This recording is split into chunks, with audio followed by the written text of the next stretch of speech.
Good morning, my dear students.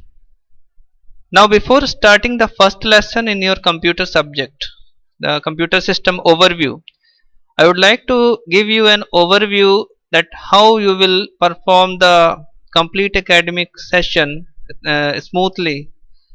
In the practical session, you have to submit lab file and report files. This is given on the page number 8 before starting the index.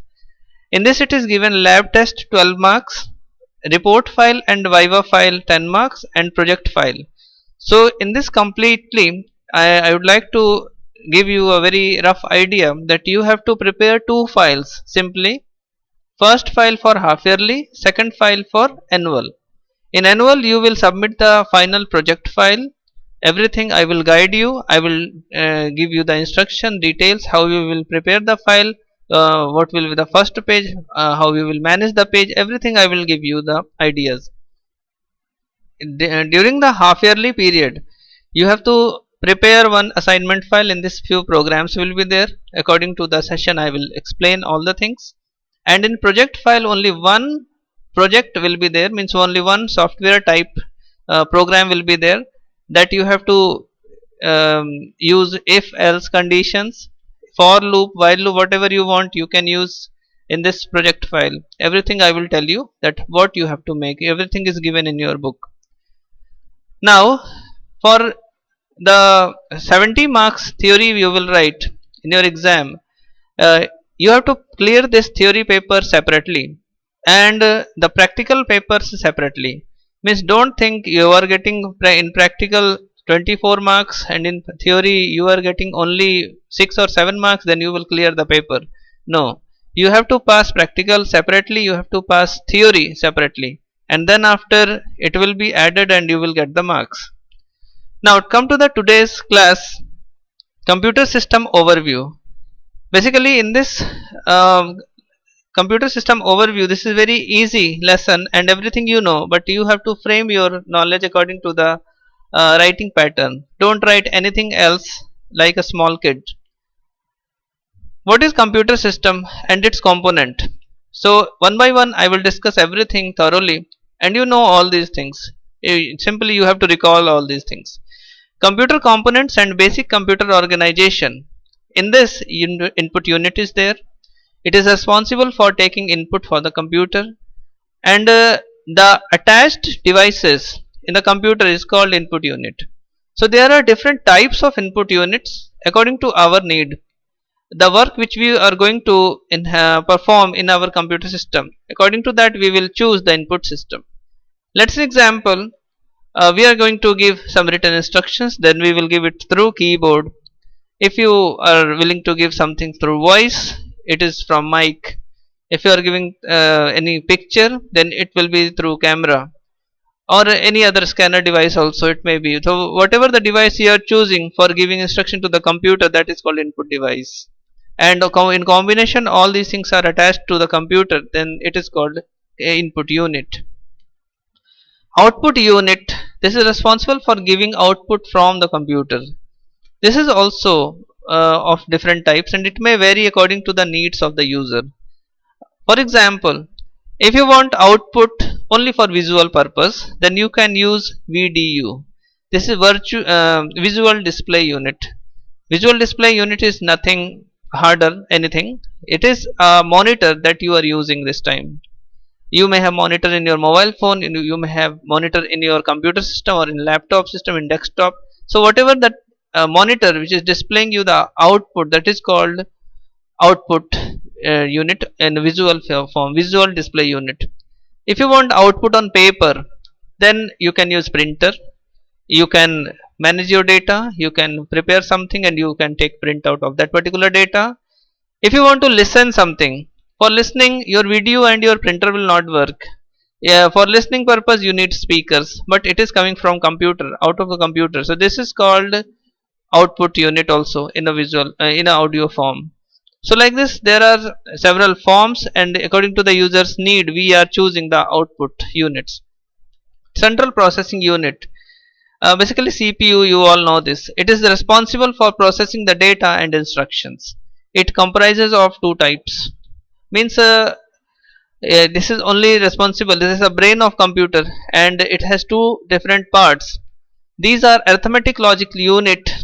It is responsible for carrying out arithmetic instructions, add, subtract, multiply, divide, and making the logic decisions greater than, less than, equal to. There are many more. We will go in deep with this in the next topic. So simply you have to understand this arithmetic logical unit will perform all the mathematical parts, means it will find the time also, for how many times, how many duration it will take to perform, and greater than, less than, everything logically it will perform. Like control unit, it is responsible for controlling and supervising the process. You will understand this very clearly if you have a movie, and when you will start a movie, it will take some time of 1 hour, 1 hour 13 minute, 1 hour 20 minute, like this.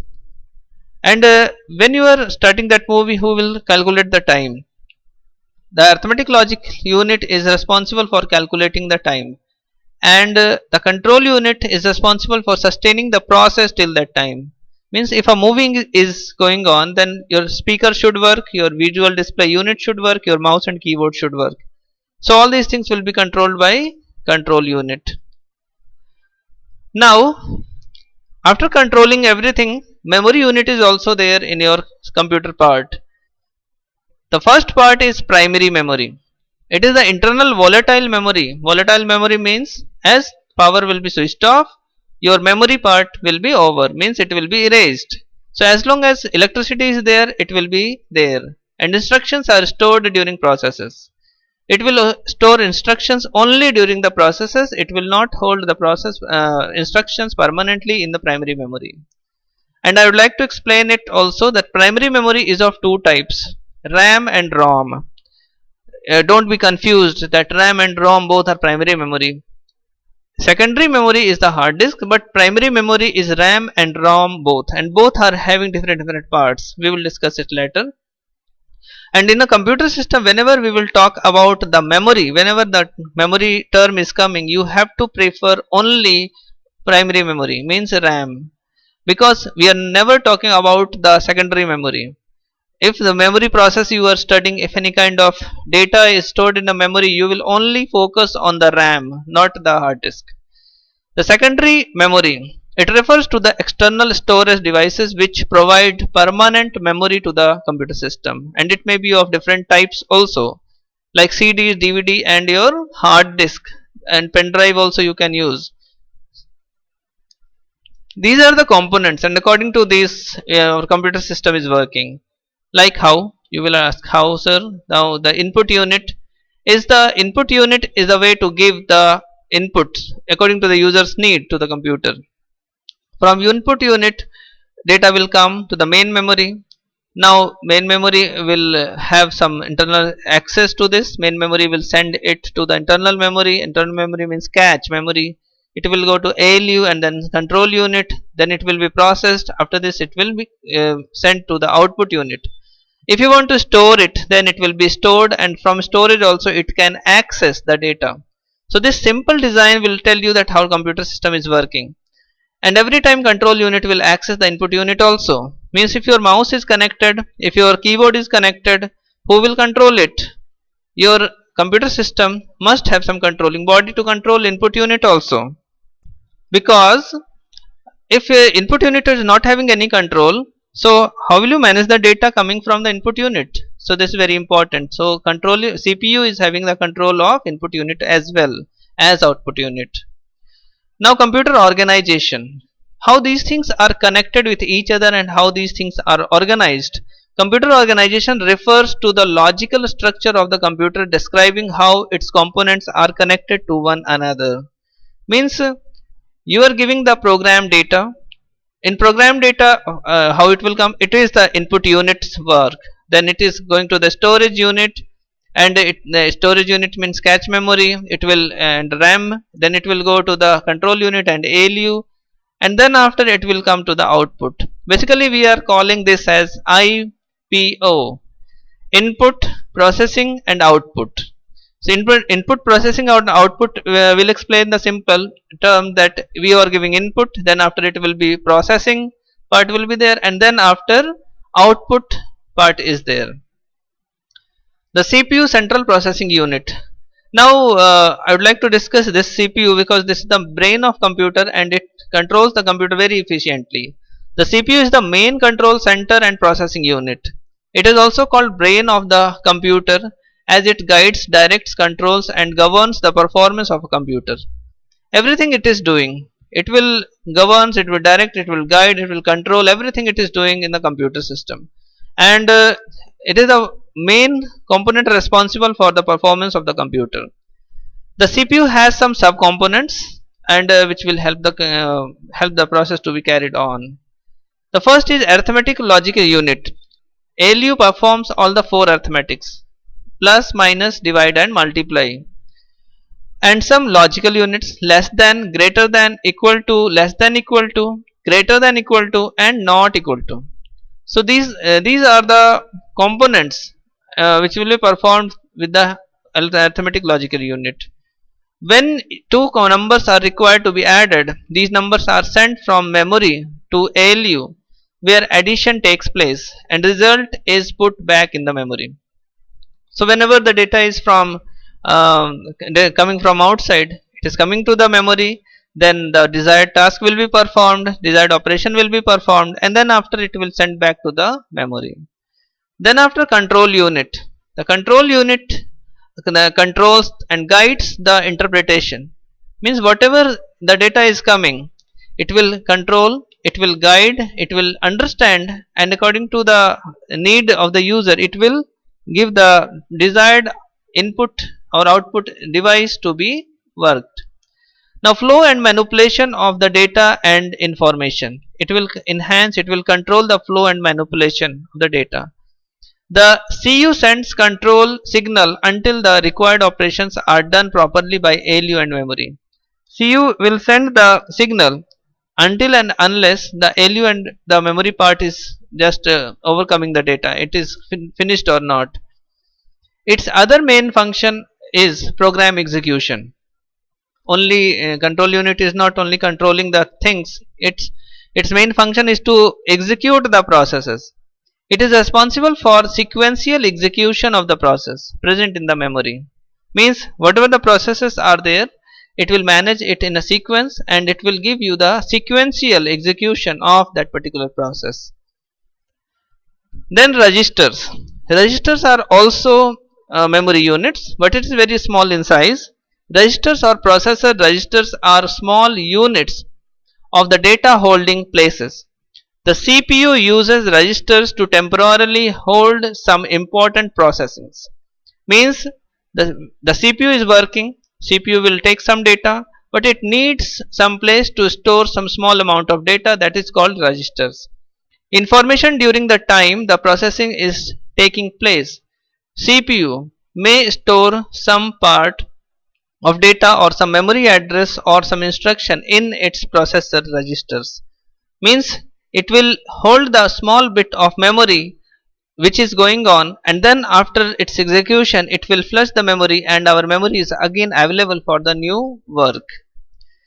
The memory, the main memory and the primary memory which I was talking about, we will always consider the main memory, means RAM. The memory of the computer is more likely a predefined working place where it temporarily keeps information and data to facilitate its performance. Means this is the memory of the computer which is the predefined working place where every data will come and it will accomplish its work, it will means evaluate the processes, it will just give us the information which we want, and the memory locations has the unique memory addresses. When the task is performed, it clears its memory and is available for the next process.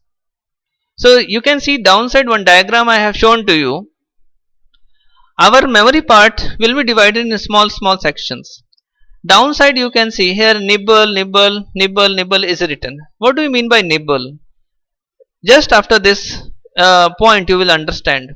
Just here you focus on the 10101111, like this it is storing the data in a bit form. Everything will be converted in 101010 and it will fill the cells, and after its execution it will be over from the cells, it will be flushed out from the cells. The 1010 is the bits, which that computer has divided every character and the every number which user has given in this form, and computer can understand only binary form. This is shown to you here. Now the nibble which was written in the last presentation, it is shown here. You can understand this in your book. Up to here, iota iota or GPO is given in your book. Up to this point it is given in your book, but it is like this here. You can read this memory segments, and you can understand that how many large amount of data it can store. One bit is a binary digit. One nibble is called 4 bits. Means if 4 binary digits are there, then it is called one nibble. You can see now 1 2 3 4. Now this is one nibble. Then again 1 2 3 4. This is 4 from here to here. This is one nibble. You can see 1 2 3 4. This is one nibble. And this is 1 2 3 4. This is one nibble. So whenever we are grouping the 4 bits, we can give a name nibble. 8 bits 1 byte, 1024 bytes 1 KB, 1024 kilobits 1 megabits 1 MB, and 1024 megabits 1 GB, 1024 GB 1 TB, 1024 terabits 1 PB. Like this you will read it. In your book it is given up to this point. You can open, you can turn your page, and you can find it. Now students, till this point if you have any doubt in the class, you can ask me. Thank you for today. Thank you.